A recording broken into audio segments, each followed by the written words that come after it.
namang loan app yung pag-uusapan natin today. Ang pangalan ng loan app na to ay si Happy Pera, mga best. So I'm sure if nasa YouTube kayo guys or sa Facebook, nakita nyo na yung mga ads ni Happy Pera na kung i-click nyo yun, dadalhin ka niya dun sa Google Play Store kung saan siya mada-download. At sino ba namang hindi mapapaklik? Kasi sabi niya, maximum loanable amount daw is 30,000 pesos, di ba? At kitang-kita pa may 4.7 star siya. Kaya kaagad maniwala dyan, mga best. Yung mga loan apps, kahit na-registrado po sa SEC, hindi po yan nangangahulugan na automatic ay okay siya. Kaya panoorin nyo muna yung video na to at kilalanin si Happy Pera 2 bago kayo mag-download. Hello everybody! Welcome back to my channel. It's Ate Red here. Inikilala muna natin yung isang loan para hindi kayo mapa-download ng wala sa oras. Nakikilala nyo muna siya, guys. Of course, hindi po sponsored yung video na to and I downloaded it para makilala nyo siya. Kaya watch till the end kayo, guys. Kasi today, yung spotlight natin ay nasa kay Happy Pera 2. As mentioned kanina, rehistrado po siya sa SEC. But that doesn't mean na okay siya. Kaya guys, din-download ko siya para mapanood nyo muna yung mga screenshots. So, hindi mo nang i-download. Kahit yung sinasabi niya, up to 30,000 pesos daw yung pwede nyong utangin, ha? Taba yung walang hiyang loan app na to, namimili pa ng cellphone. 4.7 stars. Kala mo kay galing-galing, ano? Pagduda ako sa isang app, din-download ko muna dito. Hindi ko natuloy yung application process sa cellphone na to, which is a Xiaomi A1. Dahil hindi ako makapag-capture ng picture. Namimili siya, bonggang-bonga. Kala mo ba naman ang ganda-ganda ng offer para mamili siya ng cellphone? I took the risk at dinownload ko siya dito sa main phone ko kung saan ayaw ko pa naman, guys. Kasi andito po yung mga banking info ko. But, for your benefit, dinownload ko. Increase your limit with repayment. Eh bakit yung nasa baba, hindi currency, hindi Philippine currency yung nakalagay? Mapapansin nyo.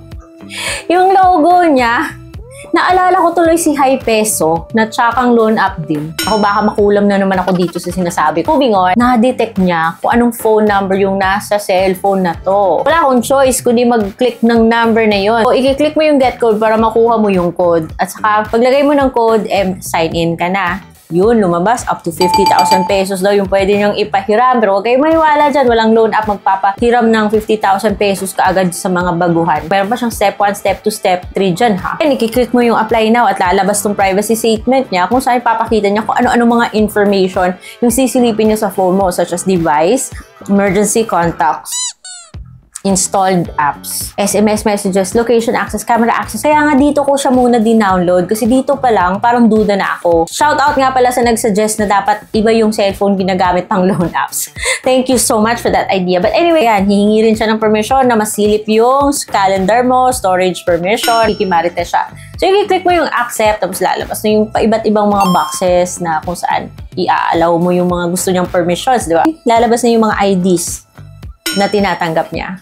So, driver's license, driving license, RC, SSS, passport, postal ID, UMID. Meron pang other options such as TIN, voter ID, national ID, pag-ibig health card. So, marami-rami yung mga loan, mga IDs na tinatanggap niya. But, deserve niya ba na makuha yung information nyo? So, picturean mo na siya, bale. Pagkuha ng driver's license or picture ng ID mo pala, pwede mo i-upload galing sa storage, diba? Sa storage ng phone mo, or pwede mo rin siyang i-picturean gamit yung camera ng cellphone. Pag na-upload mo yung picture ng ID mo, ika-capture niya automatically yung full name, yung ID number, tsaka yung date of birth mo. Since magsi-selfie ka na at doon na ako na-stuck sa cellphone na to. Kung mag-selfie, beses ko siya tinry, inalaw ko naman yung access sa camera at makapag-record and take picture siya. Pero error pa rin, unknown errors, and you only have 2 tries. Otherwise, try again next day ka na. So, hinintay ko mag-try again the next day kasi in-exit ko muna at lumabas. Driver's license pa lang yung binigay ko, lumabas 2,000. So, huwag kayong maniniwala na pwede siyang magpautang ka agad ng 50,000 pesos kung first time nyo. Ito nga 2,000. The next day, kinlik ko yung apply now. Ayaw pa rin. Tsaka siya, namimili siya ng cellphone, walang yasa. Download ko siya dito sa kabilang cellphone. Nakapasok ako gamit yung the same phone number at it pick up where I left off. Yun. Nakapag-picture ako, guys. Mabas yung kanyang questionnaire kung saan hingi niya yung education, marital status, email mo, number of credit cards, tapos gender, residential address, and loan purpose. And on the next page is your work information na. So, hingin yung company name, company address, company phone, profession, and work experience. So, buti naman tayo, hindi siya naghingi ng Facebook. Pero, hihingi po siya ng 5 contact reference na dun mo kukunin sa phone book mo. Kaya hihingi siya ng permission ma-access yung phone book mo, no? Kinuha niya na kung saan mo gusto yung i-disburse yung pera. So, pwede kang mag-bank, pwede kang mag-e-wallet. And dun sa e-wallet, GCash, PayMaya, GrabPay lang. Guys, dapat tama yung mga pinanglalagay nyo dito, ha? Para hindi ma-delay at para hindi maligaw yung pera. Yung ganun, matanggap mo talaga. Pero, mabibigla ka guys kasi ang laki pala ng kaltas niya. So yun, after ako pinahirapang mag-selfie, pagkatapos yung ibigay yung mga information na kailangan niya, yung offer niya andun lang sa 2,000 pesos. Interest 0% daw. Pero yung service fee naman 760. Other fee 0. Pero yung matatanggap mo is 1,240 just to get to this page. After everything I've been through, after the difficulty sa paglagay ng selfie ko dito, ito lang yung offer niya, 2,000 pesos. So ask yourself, is it worth it? Para sa akin, hindi. Pinapalabas niya na installment daw kasi 2 payments. Pero most of your loan needs to be paid 7 days after. So may kaltas na nga siyang 760. 7 days after, babayaran mo 1,980. Hindi na raw maging libre yung second installment mo, which is only 20 pesos. Para sa akin, no-go. Ayoko ng mga ganitong mga klaseng loan apps na parang niloloko lang tayo. Ang hirap-hirap, ang OA niya, namimili pa ng cellphone. Ayaw niya dito, gusto niya dito. I hesitated, pero for the purpose of science. Charot. Science ka dyan. Para sa inyo guys, sinubukan ko siya.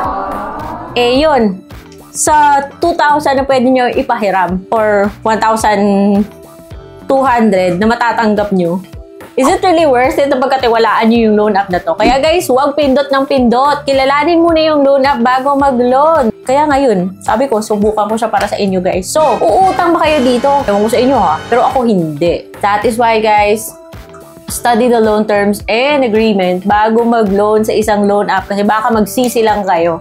Pero nasa inyo naman yan eh. Desisyon nyo naman yan. Pero yung importante, you have the right expectations. So I hope you learned something from this video. Kung meron kayong mga loan apps na gusto nyong pasilip, let me know in the comment section below. And of course, see you on the next vlog. Bye!